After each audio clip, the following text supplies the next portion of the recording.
So you started off doing painting then? What type of... I worked in acrylics primarily. Well, a lot of my sort of artistic heroes were painters like Michael Whalen, Adrian Smith, and the guys who did the artwork for Games Workshop. That's the kind of stuff that for a long time I wanted to do. So I tried to emulate them by using their sort of materials.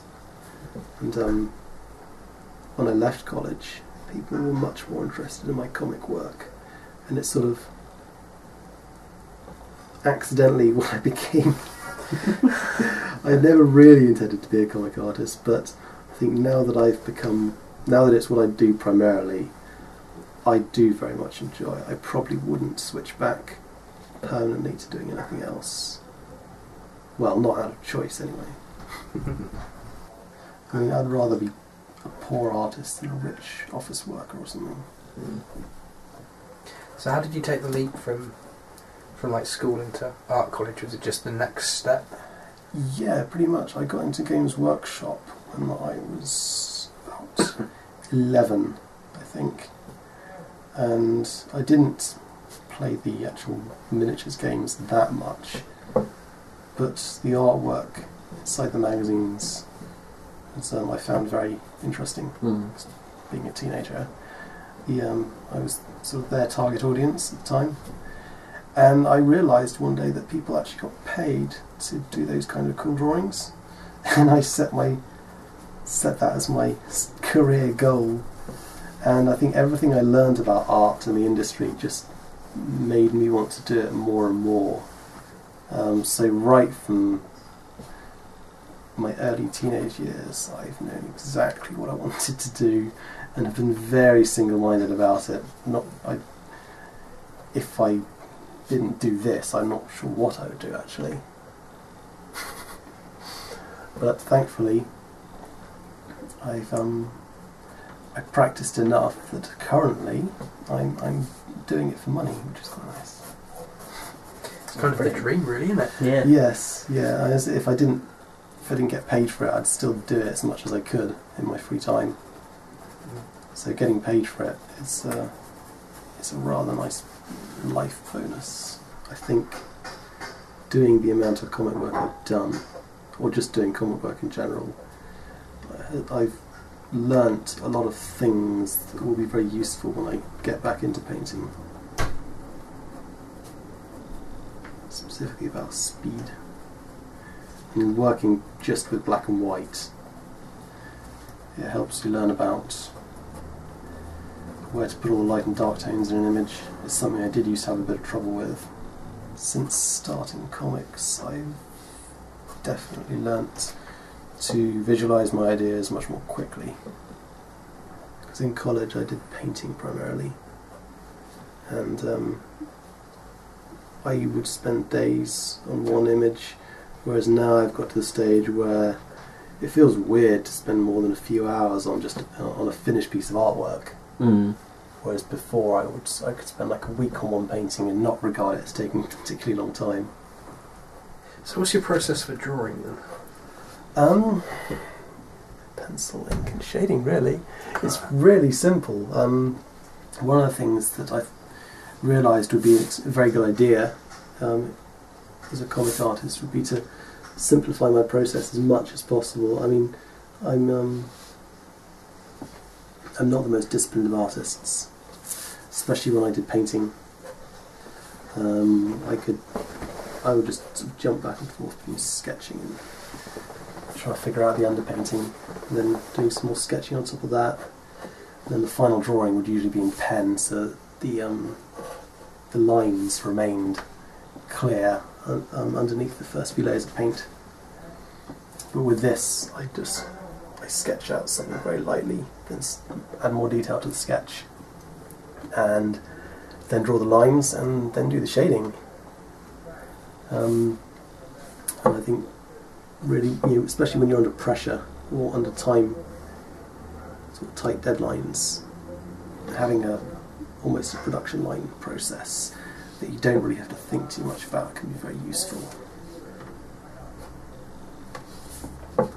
Obviously the drawing itself takes a lot of thought, but the if you don't have to think about the process, you can think much more about what you're drawing rather than how you're drawing it. Hopefully it results in a good drawing. I sketch with a blue pencil. It's something in college I collaborated with a friend on the first part of a comic project. We ended up not really taking it very far. Or not together anyway. But at the time he was much more knowledgeable than I was about comics. He'd been a proper comic fan since quite a young age, and he introduced me to the idea of using blue pencils for sketching, which I subsequently learnt called non-photo blue, and they've been used for a very long time because apparently the old cameras that used to be used for photographing illustrations and art in general, I think they're called graphics cameras, there was a very specific shade of blue that they couldn't pick up, and that was used for sketching, and for the publishers would make notes on the original artwork in that specific blue pencil, because when it was photographed none of the blue notes or anything would show up at all. And in the comic industry it's quite popular to use blue pencils for sketching, because when it's scanned, or scanned now, I don't think it's photographed very often anymore. When it's scanned, you can just set it to scan on black and white mode. It scans only black and white pixels. The pencil, the idea is the pencil just doesn't show up at all. So what other kind of commissioned work have you done then? Well, I started one a little while ago, which is in progress. It's set in the near future. I think that's in Britain actually, which is quite nice, because so many comics seem to be set in America. Drawing something that's set in this country is nice for a British artist, because I can just, for research on what the world is like that will be in the comic, and you look out my window. Whereas, from what I've learnt about even doing current real-life drawings, present-day America is still sufficiently different from present-day England that I need to research what it looks like if I'm to draw it. Yeah. So being able to draw something set like 10, 15 years in the future in this country, it's sufficiently near future that I can just use the stuff outside my window as reference, knowing that rather than just being lazy, it is actually the most appropriate thing to do. Did you say double-breasted coat you had an idea for? Just a vest. Well, just a waistcoat, really, Ooh, and then okay. a shirt. I would think maybe, because obviously you can't see the arms or anything like that. But I was thinking like the shirt sleeves rolled up would be kind of like down and dirty and hard working. Yeah, like a weather. That seems appropriate. Yeah. But we always think of the Victorians as very reserved and stuff anyway, don't we? So Yeah. it's a lot to do with lots of black. Because when I was describing my character, I was sort of going black this, black that, black this. Oh, it sounds like a massive emo. I like black. Black goes with everything. As do I. Especially more black. And there was colour, because you had all the big circuses and things like that. Yeah, well, we think of Victorian period as being black and white, but of course I do believe they were quite into their bright colours, because bright colours were difficult to reproduce artistically. So when the technology became available to have bright things, they were quite enamoured with it. Well, I think I'm not too knowledgeable about various historical fashions, so I just rely on research every time, really. The whole point is it's fantasy. Yeah, really. exactly. I mean, steampunk is, I think, the aesthetic of steampunk is sufficiently unrealistic usually that it's automatically regarded as fantasy. So you can create your own historical sort of thing around any ideas you have.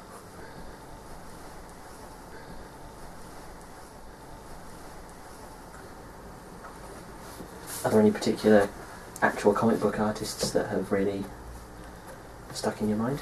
Oh yes, when I was first starting out doing comics, Mike Mignola's style very much appealed to me, and I actually found him through Kev Walker, who he did a Judge Dredd story called Sin City, which I think for copyright reasons has now been renamed as Satan's Island. Alright, so what was Sin City? Yeah. Comic series, wasn't there? Yes, and I really liked Kev Walker's style in that. It was a sort of much cleaner, simpler style than you usually see in comics. And I decided if I ever were to, because that was a long time ago, that was when I was like 14, before I thought about comics. And I decided if I was ever going to do a comic myself, that's probably the kind of style I would adopt, because not only do I think it looks really nice, but it's also quite simple and theoretically looks like it would have been easy to do. Through that, researching that particular artist, I found that he was working in a style similar to Mike Mignola, and I sort of kept on looking up artists with that sort of similar style, clean line work, solid blacks, very little hatching or anything like that, just solid black areas for shading. And fairly recently I found an artist called Jock, who also happens, interestingly, to be very local, which is nice. And his style to me just seemed like just really, really nice. It just looked absolutely beautiful to me, anyway. It's got the clean line work, but it's a bit more painterly. He uses actual sort of brush strokes for shading rather than just filling in areas. And I also, looking at that, realised that very quickly drawn artwork can also look really aesthetically pleasing. I actually find that more quickly drawn, slightly raw looking artwork appeals to me visually more than the more polished artwork, especially in a comic. Even when I was a painter as well, I preferred people like Frank Frazetta and Phil Hale, Rick Berry, because you can see the brush strokes, so the painting becomes an attractive thing to look at as a surface pattern as well as an actual image. You don't really get that with the comics, but still I tend to gravitate towards slightly more raw looking styles, which I say really helps when you're trying to draw quickly as well. That's very true. So it's kind of a happy coincidence that the style I enjoy most just so happens to be one that I can draw quickly as well. Oh, that's good. Mm-hmm. That's also, it's a conscious choice as well. I could perhaps have tried to develop a more polished comic style, but opted for this instead because it's I think it looks nicer and it's conveniently fast. And perhaps I'm working a little faster than I ordinarily would here. I might put a bit more effort into the detail, especially if I was working smaller, like on a page. Yeah. But for a larger scale image like this, I mean, in an actual comic page, the artwork itself would usually be about twice this size, but the individual figures, each panel is going to be rarely half the size of this page. So on a comic page, the figures are usually drawn pretty small. So it's nice to be able to draw them slightly larger like this sometimes. So are you a comic book fan then? Only comparatively recently.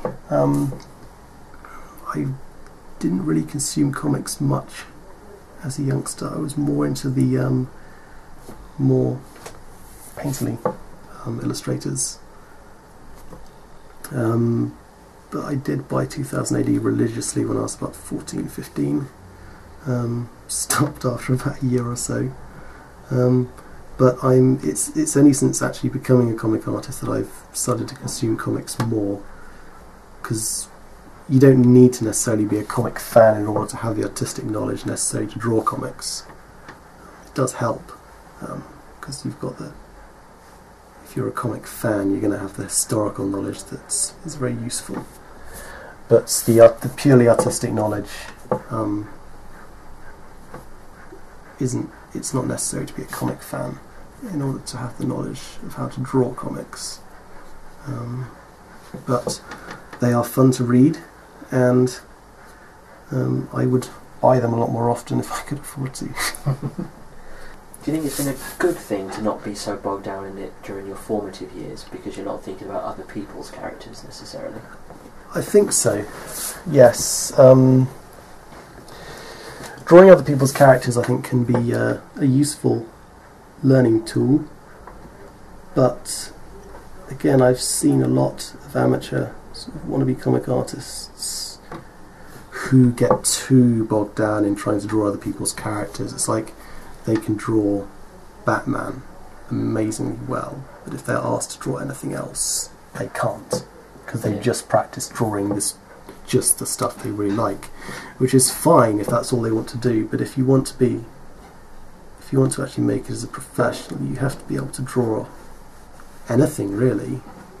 I mean, prior to drawing this, I don't think I've ever drawn a Victorian plumber, but I'm having a go at it, and hopefully it's not turning out too badly. So do you feel a visual basis is essential to both realistic artwork and the more stylised comic book world? I think so, yes. I don't think it's easy at all to do stylised work without knowing a good grounding in doing realistic work. Either, a lot of people I've seen, because I'm a member of several online art communities, and there are a lot of young artists who try to draw stylized or draw in stylized styles without learning realism first. Yeah. And they really fall down on it. If you learn realism first, you can then choose how to stylize something. If you learn a stylized style, you are stuck in that. Essentially, you find it's difficult to break out of it and then stylize in other ways, or to go towards realism. It's much, much easier to learn sort of the realistic, sort of almost academic basics of art first. I didn't do much academic art when I was learning. I'm essentially self-taught, and it's only sort of later on that I learnt the value of the more academic studies. It's sort of only after I learnt more of the theory side of things that I realised that a lot of those boring still life type exercises that I hated as a youngster are incredibly useful to a professional. So if you were to suggest to an aspiring artist, would you say stick to the still life? Yes, I would say that even if some of the exercises might seem pointless to you now, as you learn a lot more, they will start to make a lot more sense, and you will value the things they will teach you if you do them. It's one of my regrets that I didn't do as much drawing from life. I think if you draw from life on a regular basis and just let it become habit, then you will absorb sort of visual things, just all sorts of things really, fashion, architecture, all of that kind of stuff. If you draw from life regularly and draw that kind of stuff from life, you're going to be relying much less on looking up reference when it comes to drawing certain things. For example, if I need to draw a house, I will have to actually look up pictures of houses online, even if it's a relatively simple one.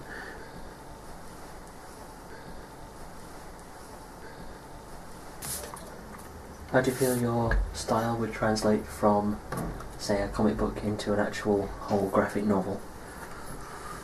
I took that into account when I was actually developing my style. I specifically tried to go for a simple style because I thought if ever I was asked to draw large amounts of pages, it would work quite well. I would be able practically to be able to do it, and I think stylistically it's a simple page is easy to read. You don't get caught up too much in details. It's just about sort of keeping things relatively simple so that somebody reading it is able to put more attention into the story. The art carries the story rather than detracting from the story. I don't know how successful at that I am, but I aim not to fill up the art with too many details. If I have to think about whether or not to put a detail in, then it's usually a sign that it doesn't need to be there. That's a fair point. Yeah, I think some artists are good at putting lots of detail into their pages and still having them look good, clean and readable, but I'm not 100% confident in my ability to retain clarity with a very detailed image. So I think especially for comic work, a simpler style like this is advantageous to do. Yeah, I think that's fair enough. Of course, learning to stylize stuff successfully is quite useful as well, like the folds in the cloth here. Mike Mignola almost symbolises his stuff. He will draw patterns of lines on the clothes which symbolise folds, and they don't have to be too realistic.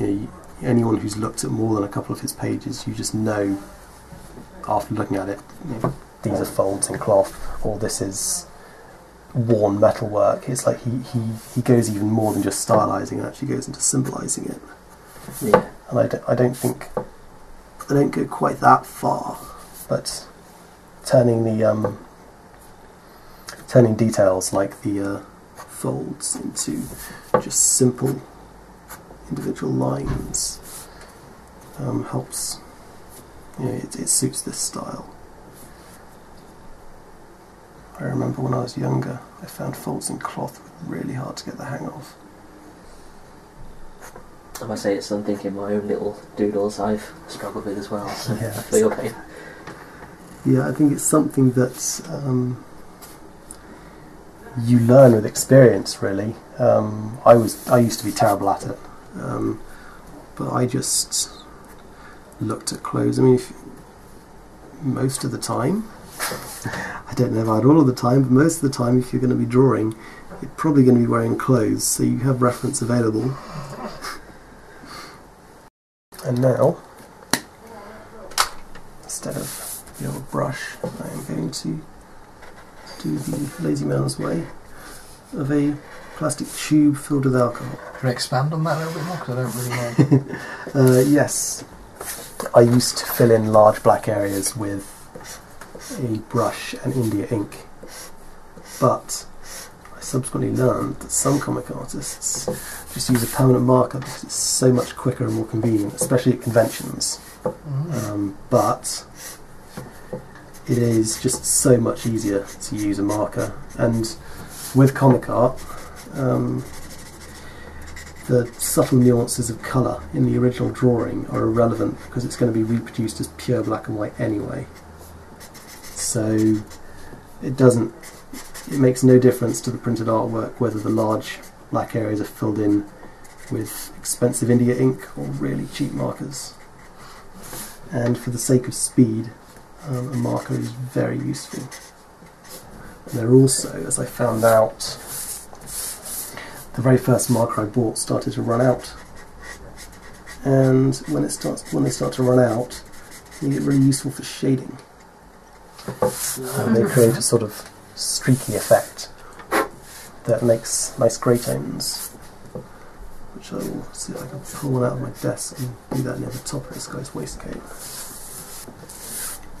I realised after discovering this trick that some of the artists I liked did it as well. I wondered how they achieved that kind of shading effect, and it turns out that they use a marker like that as well.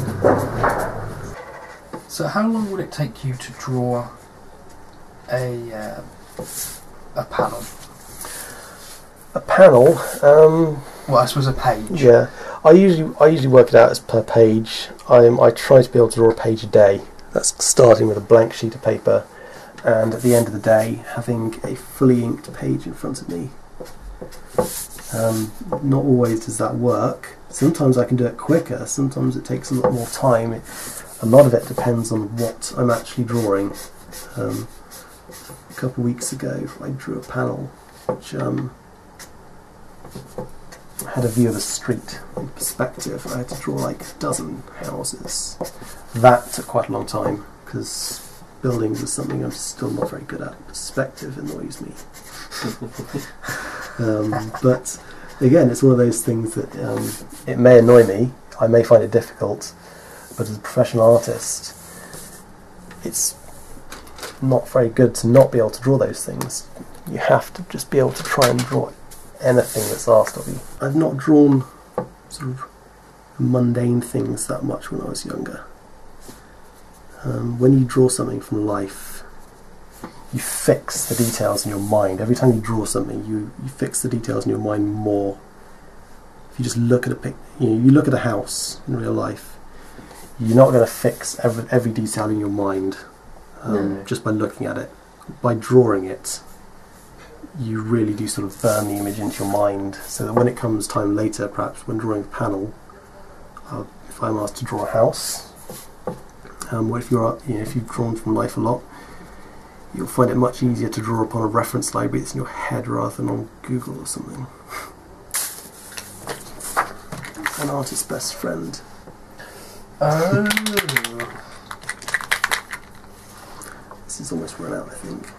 But one of the things about comic art is it's designed for print. The way the original looks doesn't matter too much. On a painting or a pencil drawing, a blob of whiteout is going to look horrible and ugly. But in a piece of comic art, a blob of whiteout in the finished thing, as it appears on the page, is going to be completely invisible. If you look at the original artworks from many comic artists, even the really famous ones, you'll see quite a lot of whiteout blobs. Especially artists who use more painterly styles. If the brushstroke perhaps goes over the edge of a panel or something, they can just white it out and it'll look absolutely fine.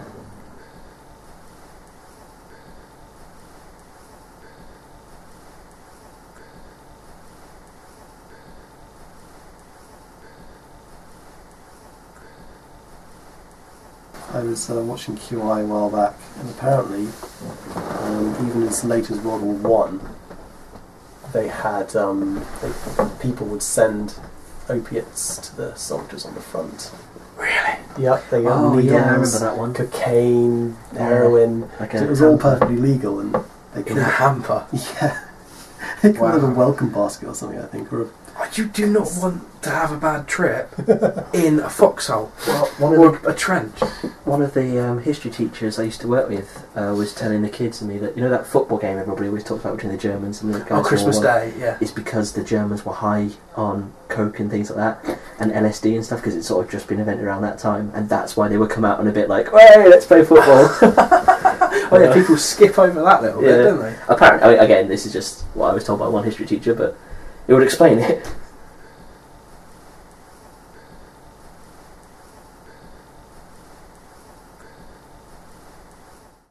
Thanks for watching, guys, and don't forget the Kickstarter is up and running till the 31st of August. So if you can donate, that would be brilliant. If you can't, but you want to share the word, then please just share this around, let people know about it. We need to get out there and we want to make Arthur Shilling work, be a real thing.